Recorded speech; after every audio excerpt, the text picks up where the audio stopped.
저는 지구촌교회에서 이 부부사랑학교와 사랑의 순례를 지난 22년 동안 섬기고 있습니다.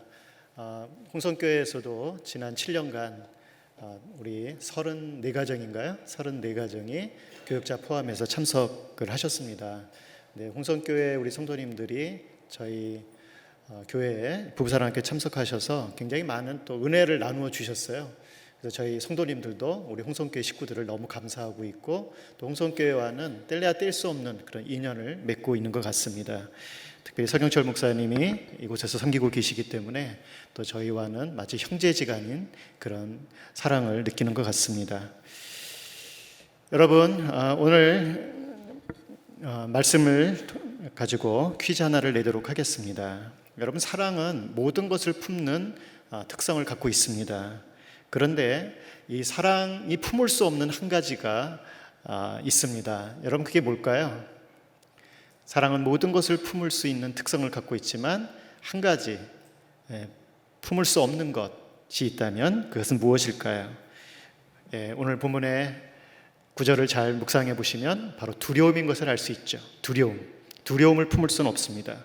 사랑과 두려움은 함께 할 수가 없습니다. 사랑이 있는 곳에는 두려움이 없습니다. 그리고 두려움이 있는 곳에는 사랑이 없습니다. 그렇기 때문에 우리는 사랑과 두려움이 함께 할 수 없다라고 하는 이 사실을 다시 한번 확인할 필요가 있습니다. 여러분, 사람이 갖는 감정 중에 가장 강렬한 감정이 있는데 한 두 가지가 있다고 볼 수 있습니다. 그 첫째는 분노입니다. 여러분, 분노한 사람 보면 어때요? 굉장히 격렬함을 느끼죠.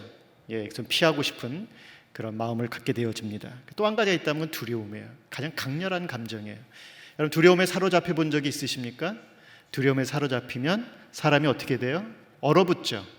몸도 마음도 생각도 모든 것이 얼어붙게 되어집니다. 우리가 관계를 맺는 데 있어서 두 개의 끈이 있다고 합니다. 하나의 끈은 사랑입니다. 사랑의 끈으로 묶여진 관계가 있고 두려움으로 묶여진 관계가 있다고 합니다. 여러분, 우리가 부모와 자녀가 사랑으로 묶여져 있다면 그 관계는 아주 건강한 관계입니다. 그러나 때로 원치 않게도 부모와 자녀의 관계가 두려움이라고 하는 끈으로 묶여질 때가 있어요. 아마 여러분도 어린 시절을 경험했겠지만 부모를 두려워하는 마음 때문에 부모와 막힌 관계를 경험했던 적이 있으시죠? 부모님들이 그들의 어떤 미성숙한 모습 때문에 자녀에게 두려움을 주는 방식으로 양육을 하는 경우들이 있습니다. 그래서 그 두려움을 피하고자 부모의 눈을 피하고 또 부모를 속이기도 하고 내가 아닌 내 모습으로 살아가는 경우들이 있죠. 그래서 친밀한 관계를 맺기보다는 뭔가 거리감이 있고 또 서로 가까이 하기가 쉽지 않은 그런 관계를 맺는 경우들이 있습니다. 여러분, 부부관계는 어떨까요? 사랑의 끈으로 묶여 있다면 더할 나위 없이 친밀하고 함께 있어도 좋고 좀 떨어져 있어도 좋을 것입니다. 그러나 두려움으로 묶여 있다면 함께 있을 때 불편하죠. 떨어져 있을 때도 불편해요. 우리의 관계가 무엇으로 묶여 있는가? 사랑으로 묶여 있는가? 두려움으로 묶여 있는가? 근데 오늘 본문은 사랑이 있으면 두려움을 물리칠 수 있다고 얘기합니다. 사랑이 있는 곳에는 두려움이 자리할 곳이 없다라고 말씀하고 있습니다. 여러분, 그런 면에 있어서 하나님이 우리에게 주시는 이 사랑을 통해서 우리는 두려움을 극복할 수 있다고 오늘 본문 말씀이 우리들에게 교훈해 주고 있는 것입니다.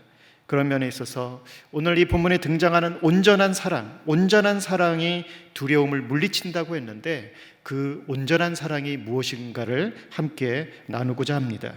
우리에게 필요한 온전한 사랑, 다시 말해 두려움을 물리칠 수 있는 그 어떤 두려움이 함께할 수 없는 온전한 사랑은 어떤 사랑일까? 오늘 본문을 보면 첫 번째, 이 온전한 사랑은 하나님의 성품에서 나온 것이라고 말씀하고 있습니다. 하나님은 사랑이시다라고 성경은 말씀하고 있죠. 세상에는 많은 종류의 사랑이 있어요.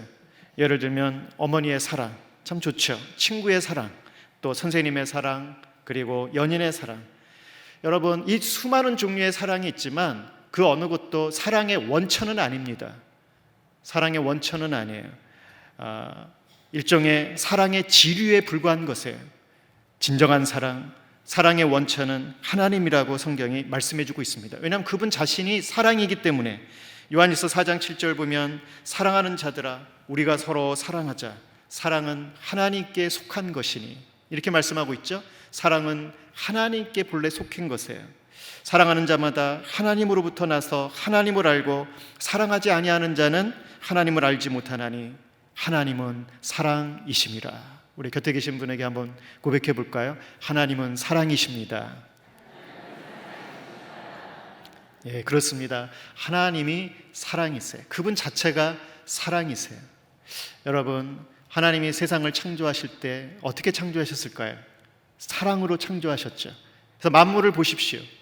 모든 것들은 사랑이 없이는 존재할 수가 없는 것들입니다. 여러분, 동물을 한번 보세요. 사람과 같은 이성이 없지만은 동물의 사랑을 보면은요, 그 새끼를 온 힘을 다해서 보호하잖아요.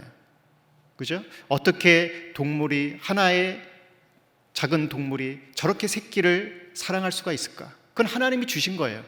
그 동물의 생존과 번식을 위해서 하나님이 주신 것들입니다. 여러분, 부모가 자녀를 사랑하는 거 누가 가르치지 않아도요, 자기 새끼 아끼죠. 그리고 갓난아기를 어머니는 지극정성으로 보호하지 않습니까? 뭐 특별히 이성적으로 생각할 필요도 없어요. 그냥 본능적으로 그렇게 아끼고 돌봅니다. 그게 하나님이 주신 것들입니다. 살아 숨쉬는 모든 것들이 사랑으로 움직이고 있다는 것들을 알 수가 있어요. 하나님이 세상을 사랑으로 창조했기 때문입니다. 그렇게 하나님이 사랑으로 세상을 창조했지만 인간이 하나님의 뜻을 어기고 미움과 살인과 다툼을 통해서 세상을 파괴하고 있는 것들이 바로 죄라고 할 수가 있는 것입니다. 그러나 하나님은 이 세상을 다시 돌이키기를 원하세요. 사랑의 세계로, 사랑으로 움직여지는 세계로 돌이키기를 원하세요. 왜요? 하나님이 사랑이시기 때문에 그렇다는 것입니다. 여러분, 우리의 가정도 사랑으로 움직일 때 가장 건강해요. 사랑이 충만할 때 우리의 가정은 행복 동산이 되어집니다. 그러나 두려움이 우리 가정을 사로잡고 있으면 부모가 자녀에게 또는 남편이 아내에게, 아내가 남편에게 두려움을 주기 시작하면 순간 지옥으로 변하기 시작합니다. 왜냐하면 두려움에는 형벌이 있기 때문이라고 그렇게 말씀하고 있지 않습니까? 그런 면에 있어서 사랑의 원천은 하나님이세요. 그리고 그분은 이 세상을 사랑으로 가득 차게 하기를 원하시는 분이신 것입니다. 여러분, 이렇게 사랑의 원천이 하나님이심에도 불구하고 우리가 사랑의 대상을 하나님이 아닌 다른 것으로 삼으면 어떻게 될까요? 예를 들자면 사랑의 대상을, 사랑의 원천을 만약에 여러분이 아내가 남편으로 삼는다면 어떻게 될까요? 또 남편이 아내를 사랑의 원천으로 삼으면 어떻게 될까요? 여러분, 일상적으로 흔히 있는 일이지만 그러나 거기에는 굉장히 우리가 알지 못하는, 또 생각하지 못했던 불행이 자리하게 되어집니다. 이렇게 한번 생각을 해보시면 돼요. 다음과 같은 사이클로 움직여진다고 보시면 되겠습니다. 내가 상대에게 내게 유익한 무언가를 얻기를 원한다고 합시다.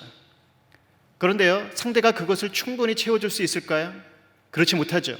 왜냐하면 상대도 불완전한 존재이기 때문에 내가 원하는 만큼, 기대하는 만큼 충분한 것들을 채워줄 수가 없어요. 그럼 어떻게 됩니까?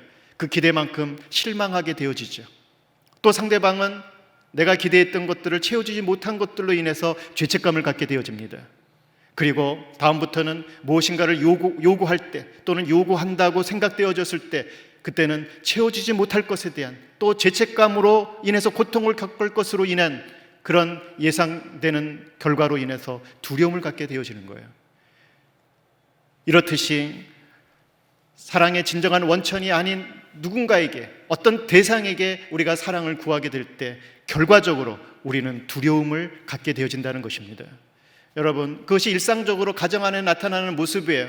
서로에게 사랑을 구함으로 얻지 못하는 그 결과로 인해서 가족 모두가 또는 상대방과의 관계 속에서 두려움이 자리 잡는 것, 이것이 잘못된 기대, 사랑의 원천이 아닌 대상에게 사랑을 구할 때 갖게 되어지는 부정적인 결과라고 볼 수가 있는 것입니다.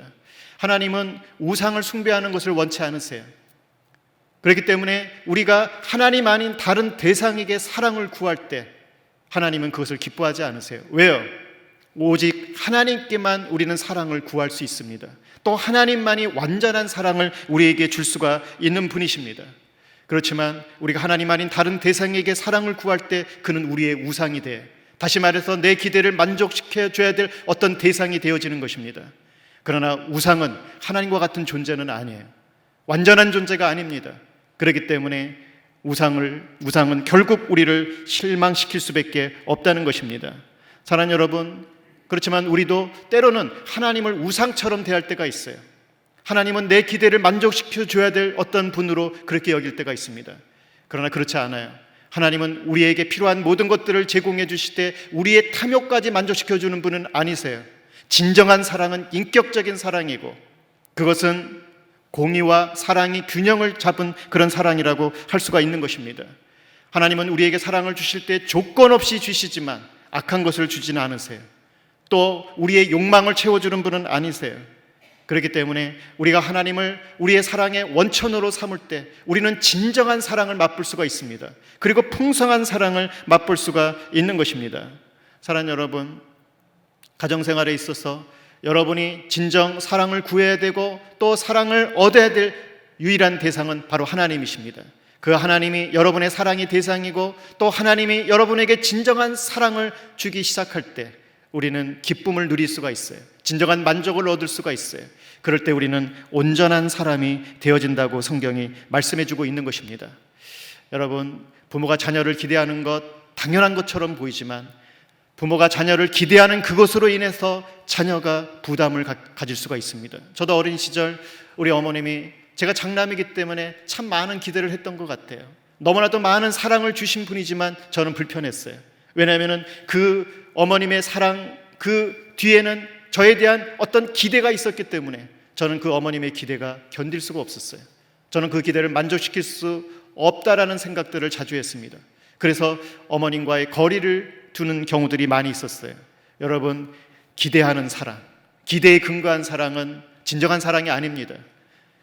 기대 없는 사랑, 하나님의 사랑만이 진정한 사랑인 것입니다. 그렇기 때문에 우리는 하나님만을 사랑의 원천으로 삼을 때 온전한 사랑을 우리가 경험할 수가 있는 것입니다. 두 번째는, 온전한 사랑은 또한 어떤 사랑일까요? 날마다 새롭게 공급받을 수 있는 사랑입니다. 우리 곁에 계신 분에게 다음과 같이 고백해 볼까요? 온전한 사랑은 날마다 새롭게 공급받을 수 있대요. 그렇게 한번 해보겠습니다.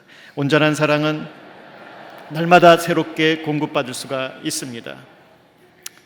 여러분, 두려움은 우리의 주변에 만연합니다. 과거의 독재자들, 특별히 폭력적인 군주들은 두려움을 무기로 사람을 지배했어요. 두려움에 사로잡히게 만드는 것을 통해서 그 사람을 꼼짝 못하게 만들었습니다. 지금도 그런 공포 정치와 비슷한 그런 행위를 하는 경우들이 많이 있어요. 사람을 두렵게 함으로 그 사람을 내가 통제하려고 하는 것. 저는 어린 시절 아버지가 참 좋으신 분이긴 했지만 가끔 저희를 통제하려고 하는 목적으로 큰 소리를 치시고, 아까 신창호 집사님도 그런 간증을 하셨죠? 큰 소리를 치시고 술을 드시면은 폭력적이 되셨어요.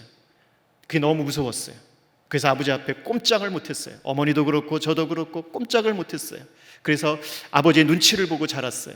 아버지가 어떤 기분인지, 또 아버지가 뭘 원하는지 그것을 늘 예민하게 눈치 보면서 자랐어요. 제가 가만히 제 인생을 돌아보니까 어른들에 대해서 굉장히 눈치를 많이 보더라고요. 여기 어른 같으신 분이 계세요. 장로님들. 저도 나이가 먹을 만큼 먹었지만은 우리 장로님들을 보면은 여전히 과거의 우리 아버지 같은 그런 어른으로 느껴져요. 그래서 눈치가 보여요. 살피게 되는 거예요. 그러니까 목회자로서 사실은 건강한 모습이 아니잖아요. 목회하면서 사람을 두려워하는 마음이 있게 되면 건강한 목회를 할 수가 없습니다. 그런데도 불구하고 제 어린 시절의 경험 때문에 그런 두려움에 사로잡히는 경우들이 종종 있었어요. 그것이 저의 성숙을 가로막기도 했습니다. 하나님 앞에 소명받은 인생을 살아가는 것, 또 하나님께 부여받은 사명을 이루어가는 목회의 삶을 방해하는 경우들이 종종 있었던 것입니다. 이렇게 두려움은 사람을 꽉 사로잡고 그 사람을 통제하는 그런 힘이 있다는 거예요. 그런데요, 하나님은 두려움을 물리쳐 주시는 분이세요. 우리 이사야서 41장 10절을 보면 하나님이 어떻게 말씀하고 계십니까? 두려워하는 모든 인생들을 향해서 두려워하지 말라. 따라해 볼까요? 두려워하지 말라. 내가 너와 함께함이니라. 놀라지 말라. 나는 내 하나님이 됨이니라. 내가 너를 굳세게 하리라. 참으로 너를 도와주리라.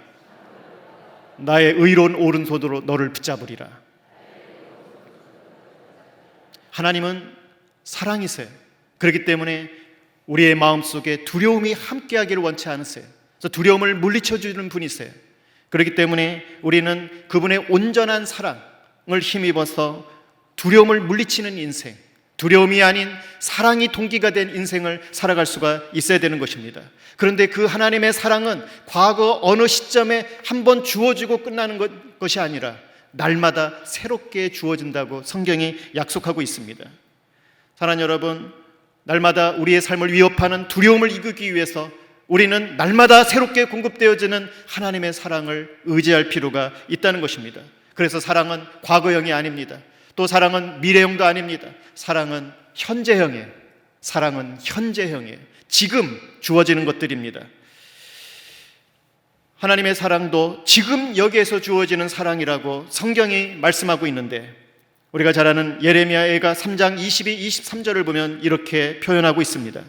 여호와의 자비와 긍휼이 무궁하심으로 우리가 진멸되지 아니함이니이다. 이것이 아침마다 새로우니 주의 성실하심이 크도소이다. 따라해 보실까요? 이것이 아침마다 새로우니 주의 성실이 크도소이다. 무슨 얘기입니까? 하나님의 사랑은 매일 새롭게, 매일 아침, 매 순간 새롭게 우리에게 공급되어진다고 말씀하고 있는 것입니다. 그래서 하나님의 사랑은 묵은 것들이 아니에요.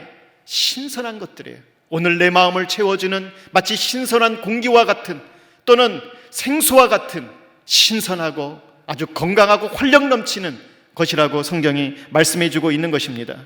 그렇다면 우리는 어떻게 그 사랑을 공급받을 수가 있을까요? 우리가 아내를 사랑하고 남편을 사랑하고 자녀를 사랑하고 또 성도를 사랑하고 이웃을 사랑할 수 있는 온전한 사랑, 어떻게 공급받을 수가 있을까요? 성경은 이렇게 약속을 합니다. 성령님을 통해서 매일 새롭게 우리에게 공급해 주신다고 약속하고 계십니다.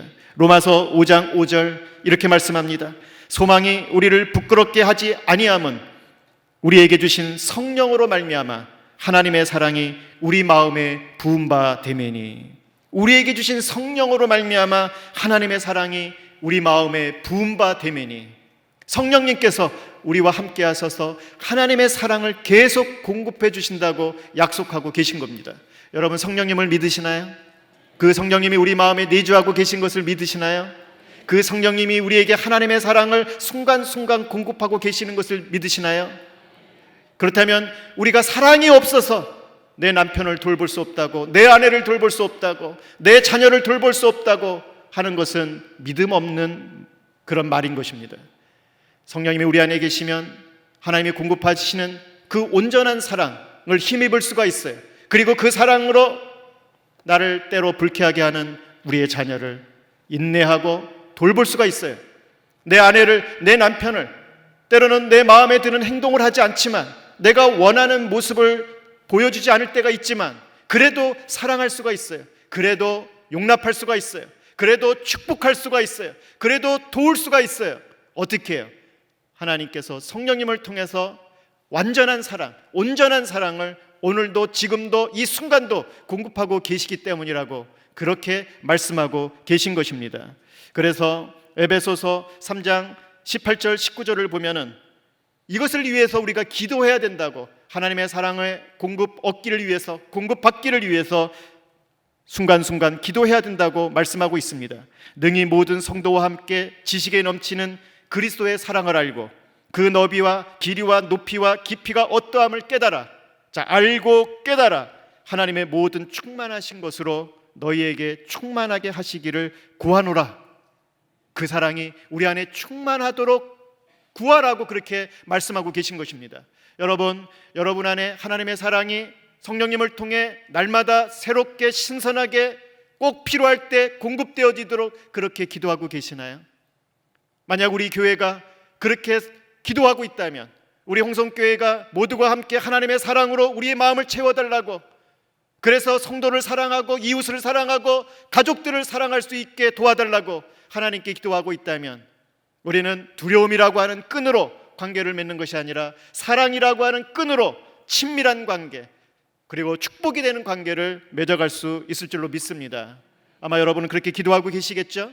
그렇기 때문에 기도함으로 화를 참을 수 있고, 인내할 수 있고, 또 온유할 수 있고, 그리고 상대방을, 악을 행하는 상대에게조차도 선으로 갚아줄 수 있는 힘을 발휘할 수 있는 것이죠.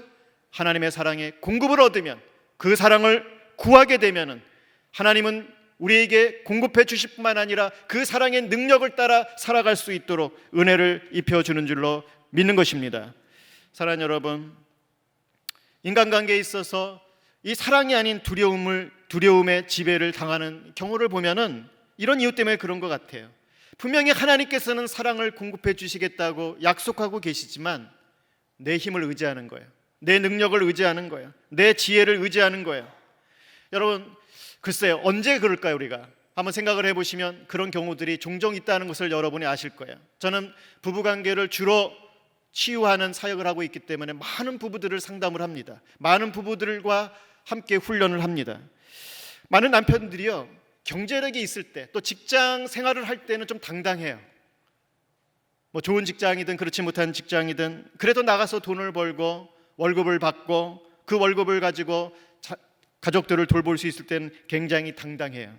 그런데요, 상황이 변해서 직장을 그만두거나 경제력을 잃어버렸을 때 남편들이요, 아내 앞에 무력해져요. 그리고 더 이상 아내나 자식을 사랑할 수 없는 사람인 것처럼 그렇게 말하거나 행동하는 경우들이 있다는 것입니다. 여러분, 지난 IMF나 또는 금융위기가 왔을 때 수많은 가정이 깨어졌다고 하죠. 왜요? 남편이 직장을 잃은 것으로 인해서, 경제력을 상실한 것으로 인해서 더 이상 가족을 돌보려고 하는 그 책임을 다하지 못한 것입니다. 무기력에 빠져서 의기소침하게 됨으로 인해서 오히려 어려울 때 가족이 함께 사랑을 나누고 함께 기도하고 하나님 앞에 나아가야 됨에도 불구하고 자존심을 잃어버린 남편들은 집을 떠나버렸어요. 그래서 거리에 방황자가 되어버렸어요. 거리로 홈리스가 되어버렸어요. 여러분, 사실은 그때도 가족들은 그 아빠를 필요로 했어요. 남편을 필요로 했어요. 오히려 어려울 때 우리가 함께 하자고 그렇게 요구를 했어요. 그러나 나는 경제력을 잃어버린 남편으로서 또는 아버지로서 더 이상 가족들을 돌볼 수 없다라고 그렇게 무기력한 마음을 갖게 되었던 것입니다. 그 결과로 인해서 가정이 깨어졌던 것들이에요. 여러분, 어떠십니까? 여러분, 삶의 환경들은요, 우리가 꼭 원하는 모습으로 늘 주어지지 않습니다. 우리가 생각하지 못한 환경의 변화들을 겪을 때 우리는 무기력을 경험하게 되옵니다. 그러나 그때도 우리는 사랑할 수 있어요. 돈이 없을 때도 사랑할 수 없어요. 직장을 잃었을 때도 사랑할 수가 있어요. 직위를 상실했을 때도 사랑할 수가 있어요. 혹은 건강을 잃었을 때도 우리는 사랑할 수가 있습니다. 왜요? 사랑의 원천은 하나님이시고 그 사랑의 공급을 해주시는 분은 성령님이시기 때문에 우리가 하나님을 의지하고 그분의 공급하시는 은혜를 얻게 되어질 때 우리는 마지막까지 힘을 다해 사랑할 수가 있는 것입니다. 그렇게 우리는 두려움이 근거가 된 것이 아니라 사랑이 근거가 된 삶을 살아갈 수가 있는 것입니다. 사랑하는 여러분, 하나님이 오늘도 여러분에게 또 우리 홍성교회 위에 하나님의 놀라운 사랑을 공급해 주시는 것을 믿으시죠? 그렇다면 여러분, 성경에 나오는 에바브로디도처럼 우리는 사랑할 수가 있어요. 빌립보서 2장을 보면은 에바브로디도라고 하는 인물이 나옵니다. 그는 사도 바울의 전도팀의 일원이었어요. 그런데 빌립보 교회를 섬기다가 그만 병이 든 거예요. 사실 그가 병이 들어서 거의 죽게 되었다라고 그렇게 성경은 이야기하고 있습니다. 사도 바울은 그 같은 상황으로 인해서 많은 성도들이 근심하고 있는 모습을 보고 염려했습니다. 보통 이런 경우라고 한다면은 사역의 일선에서 물러나는 것이 성도들에게 피해를 주지 않는 것이라고 생각할 수가 있어요. 그런데 에바브로디도는 그렇지 않았어요. 그는 죽기에 이르러서도 목숨을 돌보기보다는 성도를 섬기는 일에 마지막까지 힘을 다했다고 성경이 말씀해주고 있습니다. 빌립보서 2장 30절 보면 그가 그리스도의 일을 위하여 죽기에 이르러도 자기 목숨을 돌보지 아니한 것은 나를 섬기는 너희의 일에 부족함을 채우려 함이니라. 사랑하는 여러분, 우리가 하나님의 사랑을 힘입어 성도를 사랑하든 가족을 사랑하든 이웃을 사랑하든 그런 힘을 낼 수 있는 까닭은 다른 데 있지 않습니다. 우리가 조건이 좋아서가 결코 아니에요. 하나님이 주시는 힘으로, 성령님이 공급해 주시는 온전한 사랑을 힘입어서 우리가 마지막까지 사랑의 인생을 살 수 있다고 성경이 이 에바보로 디도를 통해서 하나의 모범으로 우리에게 그것들을 보여주고 계시는 것입니다. 사랑하는 여러분, 가족들 사랑하시나요? 아마 이 세상에서 가장 소중한 존재가 있다면 여러분의 육신의 가족들이겠죠. 성경은 육신의 가족을 끝까지 돌봐야 된다고 말씀하고 계십니다. 가끔 신앙생활 하시는 분들 보면은 교회 생활은 열심히 하시는데 가족들을 돌보는 것은 소홀히 하는 경우들이 있어요. 아마 그것은 신앙에 대한 어떤 왜곡된 생각이 우리 안에 있기 때문에 그런 것 같습니다. 그러나 성경은 끊임없이 강조하기를 내 아내를 사랑하는 것이 자기를 사랑하는 것이고, 그것이 하나님이 우리에게 가족을 주신 또는 부부로 연합시켜 주신 목적이라고 분명히 말씀해 주고 있습니다. 1차적으로 내 가족을 돌보는 것, 사랑하는 것, 그것이 그리스도인으로서 마땅히 행해야 될 가장 첫 번째 되는 행위라고 말씀하고 있는 것입니다. 사랑하는 여러분, 많은 가족들이 오늘날 우리 시대에 있어서 너무나도 깨어져 나가고 있어요. 우리 주변을 보면은 급속하게 OECD 국가 중에서 이혼율이 1위라고 그러지 않습니까? 수많은 가정들이 파괴되어져 가고 있어요. 이것은요, 어떻게 설명할 수 있을까요? 여러분, 이것을 설명할 수 있는 한 가지는 사탄이 우리의 가정을 깨트리고 있다는 것입니다. 영적으로 우리의 교회와 가정을 깨트리기 위해서 전략적으로 이 우리의 시대 속에서 부부관계를 어렵게 만들고 부모와 자녀관계를 어렵게 만든다고 볼 수가 있는 것입니다. 그렇다면 교회가 더욱더 무장해야 되지 않을까요? 우리 그리스도인들이 무장해야 되지 않을까요? 우리 주변에 속절없이 깨어져 가고 있는 가정들을 그냥 보고 있어야만 될까요? 그렇지 않죠. 우리가 일어서야 되고 기도해야 되고 또 그들을 지켜주기 위한 그런 삶을 살아가야 되지 않을까요? 그렇기 때문에 여러분, 우리 홍성교회에서 지난 7년 동안 부부학교, 저희 지구촌께서 운영하는 부부학교를 그렇게 꾸준히 참석했던 것입니다. 그리고 그 열매가 34가정이라고 한 열매가 여기 맺어진 것입니다. 아마도 이 가정들이 홍성교회 안에서 새롭게 가정사역, 부부사역을 일으키게 될 줄로 믿습니다. 여러분, 많이 축복해 주세요. 그리고 많이 후원해 주세요. 이들이 가정을 지키는 일, 성도들의 가정을 지켜주는 일, 또 우리의 이웃들의 가정을 지키는 일에 귀하게 쓰임받을 수 있도록 여러분이 축복해 주시기를 바랍니다. 그랬을 때 교회가 시대의 사명, 세상 속에서의 빛과 소금의 사명을 감당한다고 할 수가 있을 것입니다. 마지막, 온전한 사랑은 어떤 사랑인가요? 이 온전한 사랑은 힘써서 나눌 때 완성되는 사랑인 것입니다. 여러분, 온전한 사랑은 하나님의 원천이세요. 하나님의 성품입니다. 온전한 사랑은 날마다 새롭게 공급되어지는 사랑인 것입니다. 그리고 마지막, 이 온전한 사랑은 나눌 때, 힘써서 나눌 때 완성되어지는 사랑인 것입니다. 오늘 함께 읽었던 본문을 다시 한번 읽어보도록 하겠습니다. 요한일서 4장 18절 같이 한번 다시 읽어볼까요? 사랑에는 두려움이,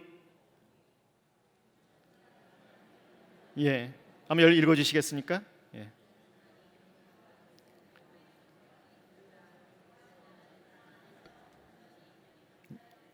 감사합니다. 제가 이거를 세 번역으로 다시 한번 읽어드릴게요. 사랑에는 두려움이 없습니다. 사랑에는 두려움이 없습니다. 비교 한번 해보십시오. 사랑에는 두려움이 없습니다. 완전한 사랑은 두려움을 내쫓습니다. 두려움은 징벌과 관련이 있습니다. 두려워하는 사람은 아직 사랑을 완성하지 못한 사람입니다. 자, 끝에 보시면 두려워하는 사람은 아직 사랑을 완성하지 못한 사람입니다. 그런 말씀이 있습니다. 여러분, 하나님이 우리에게 주시는 사랑은 우리 안에서 완성되어져 가야 될 과제를 갖고 있습니다. 여러분, 우리의 사랑은 지금 부족할 수가 있어요. 하나님이 끊임없이 공급해 주시지만 그 사랑은 내가 내 삶 속에서 그것들을 실천해 가는 과정 속에서 완성되어져 간다고 그렇게 성경이 말씀해 주고 있습니다. 무슨 말이냐면, 우리가 처음에는 사랑에 미성숙한 사람이에요. 그러나 시간이 갈수록 그 사랑을 실천하기 시작할 때 사랑이 완성되어져 갑니다. 그리고 그 수준이 어느 만큼 이루어질까요? 바로 예수님과 같은 모습만큼, 예수님의 사랑의 성품만큼 이루어질 때 그 사랑이 완성되어졌다고 할 수가 있는 것입니다. 그렇다면 우리는 그 중간에 있겠죠. 여러분은 어떤 수준의 사랑을 실천하고 계신가요? 우리가 인생의 단계를 보면은 어린아이 단계가 있습니다. 그 어린아이 단계는 주로 받는 단계예요. 여러분, 아이들은 사랑을 받을 때 좋아하죠. 부모들이나 어른들은 아이들에게 사랑을 줌으로 기뻐합니다. 당연하죠. 근데 아이가 사랑을 받지 않겠다고 하면은 그 문제가 되겠죠. 아이들은 사랑을 받아야 됩니다. 어른들의 사랑을 받아야 돼요. 부모의 사랑을 받아야 돼요. 교회의 사랑을 받아야 돼요. 여러분의 교회 안에 어린이 부서들의 우리의 가족들의 어린이들, 우리의 자녀들은 온전한 사랑을 받을 수 있어야 돼요. 부모로부터, 어른들로부터. 그러나 조금 더 자라다 보면은 약간의 어떤 청소년기 같은 어른 이전의 그 어른 단계에 이르게 되어집니다. 그때는 사랑을 받기만 할 뿐만 아니라 주는 것을 연습하게 되는 그런 단계라고 할 수 있습니다. 내가 사랑을 받을 뿐만 아니라 또 사랑을 주기를 연습하는, 그런 아직도 미성숙한 단계예요. 여전히 자기에게 집착되어 있고 받는 데 익숙하기 때문에 주는 것이 어려울 수도 있어요. 그러나 주는 것들을 연습함으로써 그가 성장해 가게 되어집니다.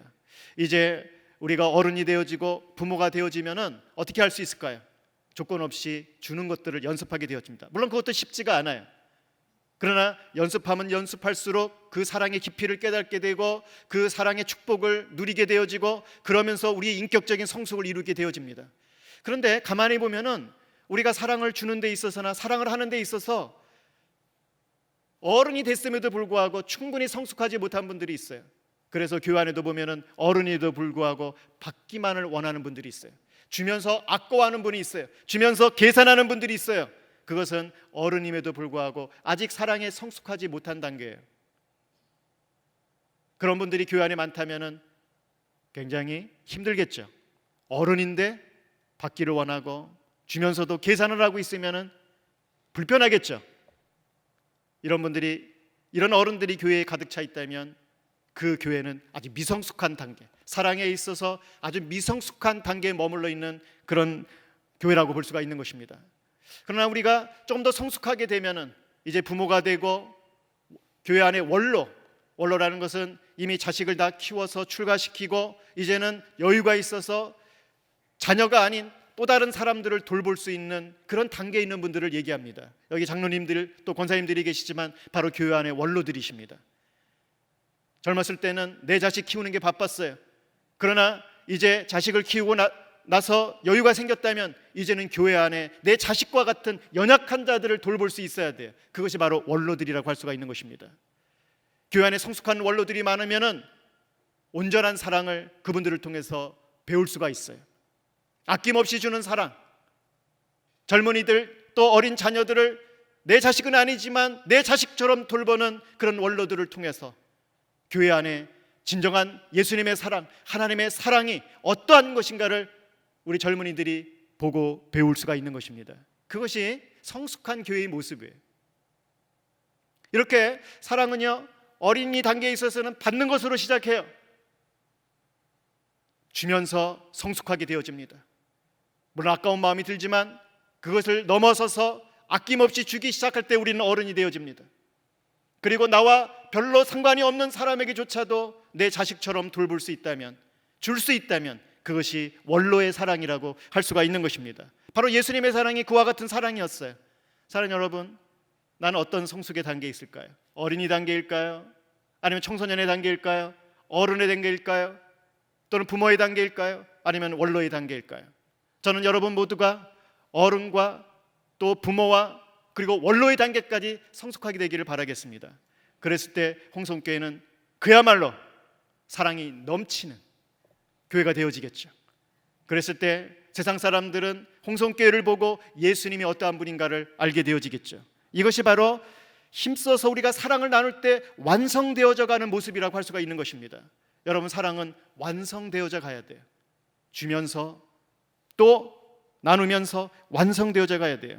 그래서 이렇게 성경은 말씀하고 있습니다. 두려워하는 사람은 아직 사랑을 완성하지 못한 사람이다. 다시 말해서 우리가 사랑할 때 어느 정도의 두려움을 갖게 된다는 거예요. 나눌 때 두려움을 갖게 된다는 거예요. 어떤 두려움이 있을까요? 아마 여러분 부부간에도 사랑을 주지만은 어떤 일종의 두려움을 갖잖아요. 혹시 내가 상처를 받을까 봐, 거절당할까 봐, 또는 손해를 받을까 봐, 때로는 너무 내가 희생하는 것 아닌가 라는 희생에 대한 두려움이 있습니다. 이런 두려움들이 우리의 마음을 막을 경우들이 있다는 것입니다. 요한일서 2장 14절을 보면 그런데 사랑에 대해서 이렇게 얘기를 합니다. 우리는 형제를 사랑함으로 사망에서 옮겨 생명으로 들어간 줄을 알거니와 사랑하지 아니하는 자는 사망에 머물러 있느니라. 그 형제를 미워하는 자마다 살인하는 자니 살인하는 자마다 영생이 그 속에 있지 아니하는 것을 너희가 아는 바라. 여러분, 이 말씀을 보면은 우리가 얻은 영생의 증거가 뭘로 나타난다고 말씀하고 있습니까? 바로 사랑을 실천하는 것으로 나타났대요. 우리가 예수님을 통해 사랑을 받았고 그분을 통해 영생을 얻었다면 그 증거로 사랑을 실천하는 것으로 나타나야 된다는 것입니다. 여러분, 그리스도인은 영생을 얻은 자들입니다. 그렇다면 우리는 아낌없이 우리의 목숨을 다하기까지 사랑을 실천하는 자가 될 수 있어야 된다고 말씀하고 있는 것입니다. 그래서 요한일서 2장 16절에서 계속해서 말씀하기를 그가 우리를 위하여 목숨을 버리셨으니 우리가 이로써 사랑을 알고 우리도 형제들을 위하여 목숨을 버리는 것이 마땅하니라.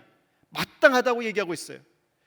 여러분, 이것은 해도 되고 안 해도 되가 아니라 마땅하다. 형제를 위하여 목숨을 버리는 것이 마땅하다. 여러분, 이 사랑의 수준은 어린아이 단계의 사랑을 얘기하는 것은 아니에요. 받아야 될 필요가 있는 아이들에게 이것을 강요하고 있는 것이 아닙니다. 아직은 청소년기의 단계에 있는 그 수준의 성도들에게 요구하는 것도 아닙니다. 이 수준의 요구는 이미 성숙해서 어른이 되어지고 부모가 되어지고 원로급의 성숙을 이룬 성도들에게 요구하고 있는 요청인 것입니다. 그래서 형제를 위하여 목숨을 버리는 것이 마땅하니라. 누가 이 세상의 재물을 가지고 형제의 궁핍함을 보고도 도와줄 마음을 닫으면 하나님의 사랑이 어찌 그 속에 거하겠느냐. 자녀들아, 우리가 말과 혀로만 사랑하지 말고 행함과 진실함으로 하자. 여러분, 부부가 사랑하는 데 있어서 가장 힘들어하는 것 중에 하나가 어떻게 사랑해야 될지를 모른다는 것입니다. 여러분, 사랑은 굉장히 낭만적인 그런 단어인 것입니다. 그렇기 때문에 그냥 달콤하게 사랑해라고 해서 기분을 좋게 만드는 것이 사랑이라고 오해할 경우들이 있어요. 그러나 성경의 사랑은 그렇지 않습니다. 행함으로 나타나는 사랑, 행함과 진실함으로 나타나는 사랑만이 진정한 사랑이다. 여러분, 하나님도요, 하나님 마음속에 있는 그 사랑을 도무지 감출 수가 없어서 그냥 그대로 가지고 계실 수가 없어서 인간이 되셔서 우리와 같은 모습으로 이 땅에 오셔서 자신의 삶을 통해서 또는 죽음을 통해서 하나님 안에 있는 사랑을 드러내고자 하셨습니다. 여러분, 하나님이 여러분에게 사랑을 주셨고 그 사랑이 날마다 새롭게 하는 사랑이라고 믿는다면 그 사랑은 감출 수 없는 사랑이에요. 그 사랑은 마음속에만 소유하고 있어서 되는 사랑이 아닌 것입니다. 그 사랑은 반드시 우리의 입술로 고백되어야 되고 우리의 손과 발로 행동으로 나타내야 되는 사랑이라는 것입니다. 이렇게 행함과 진실함으로 사랑을 실천하기 시작할 때 우리의 사랑은 자라나기 시작합니다. 그리고 그 사랑은 예수님의 수준에 이르기까지, 성숙한 원로의 수준에 이르기까지 자라나게 되어집니다. 그것이 바로 하나님이 우리에게 주시고자 하는 온전한 사랑, 성숙한 사랑의 모습인 것입니다. 사랑하는 여러분, 너무 원론적인 얘기 같지만 하나님은 이 사랑을 우리에게 주시고 이제 우리가 그 사랑 안에서 성숙하기를 기대하고 계십니다. 여러분의 가정 안에서, 여러분의 직장에서, 여러분의 교회에서 이 사랑이 나누어질 때 하나님의 사랑, 그 온전한 사랑이 우리 안에 거하게 되고 그 사랑으로 말미암아 이제는 두려움이 우리 안에 자리 잡을 수가 없는 것입니다. 아무리 우리 안에 두려움을 주고자 하는 그 어떤 세력이 있다 할지라도 우리는 그것을 물리칠 수가 있습니다. 그래서 희생에 대한 두려움, 상처에 대한 두려움, 거부에 대한 두려움 또는 오해에 대한 두려움을 물리치고 사랑하기 위해서 다가서고 고백하고 손으로 발로 행동으로 보여주는 사랑을 실천하는 성숙한 성도가 되어질 줄로 믿습니다. 사랑하는 여러분, 여전히 가정은 위기에 있습니다. 많은 가정을 보면 여전히 깨어질 위기 속에서 부부도 또 자녀도 두려워하고 있는 모습을 보게 됩니다. 두려움에 사로잡혀 있는 가정들, 여러분, 이 두려움이 가정을 지배하지 못하도록 오늘 사랑으로 두려움을 깨트리는 우리 홍성교회 모든 성도가 되어지기를 주님의 이름으로 축원드립니다. 기도하겠습니다.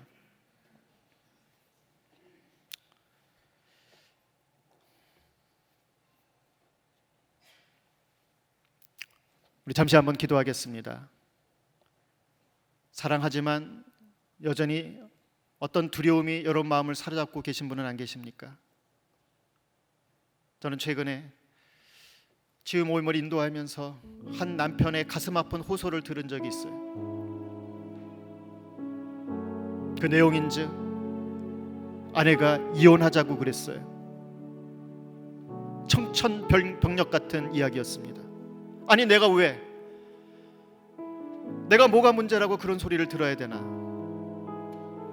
열심히 일했고 가족들을 위해 수고했고 사회적으로 보나 신앙적으로 보나 가정 안에서 그렇게 큰 문제가 없었는데 내가 왜 아내한테 그런 소리를 들어야지?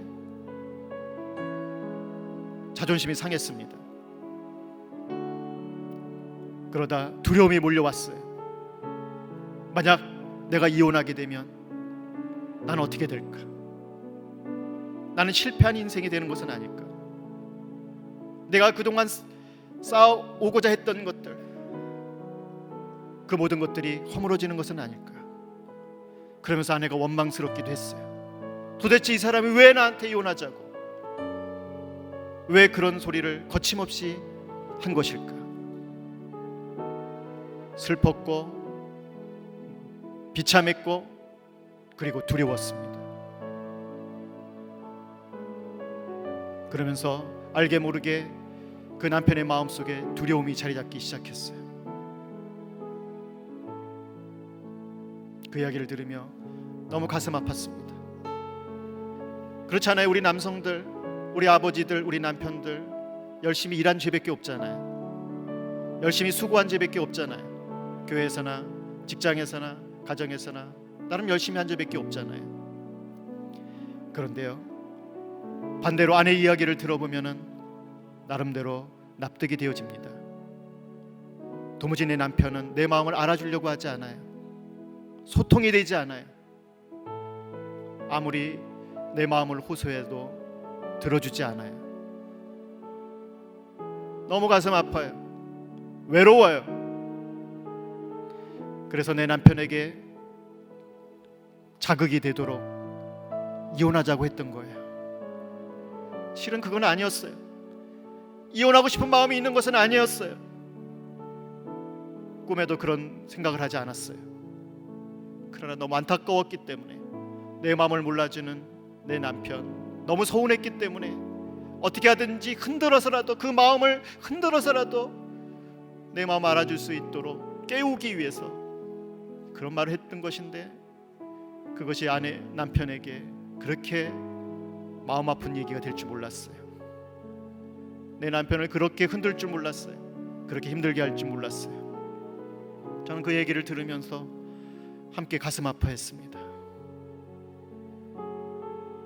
가정 안에 필요한 진정한 사랑, 온전한 사랑, 교회 안에 있어야 될 온전한 사랑, 그것은 서로를 위협하는 사랑이 아니에요. 두려움을 끼치는 것이 아니에요. 조건적인 것이 되어서는 안 돼요. 우리는 예수님의 제자들이에요. 하나님의 말씀을 따르는 자들이에요. 하나님으로부터 오는 진정한 사랑을 힘입어 단순히 말로만이 아닌 행함과 진실함으로 사랑을 힘쓰는 자들이에요. 우린 기도해야 됩니다. 가정 안에, 교회 안에, 때로는 우리의 직장 생활 안에 사랑이란 이름으로 두려움을 가져오는 온갖 거짓된 사랑을 물리칠 수 있어야 됩니다. 하나님, 진정한 사랑, 온전한 사랑으로 우리가 사랑할 수 있도록 도와주세요. 비판하는 사랑이 아니라, 조건을 내거는 사랑이 아니라, 위협하는 사랑이 아니라, 가슴을 찌르는 사랑이 아니라, 예수님처럼 받아주고 기다리고 인내하고 악을 선으로 갚는 진정한 사랑을 행할 수 있도록 하나님, 우리 가정을 지켜주시고 우리의 교회를 지켜주시고 사명을 받고 나아가 섬기는 우리의 직장을 지켜주시옵소서라고 우리 한 번 더 기도하도록 하겠습니다. 기도하겠습니다. 하나님 아버지, 온전한 사랑으로 우리를 지켜주옵소서.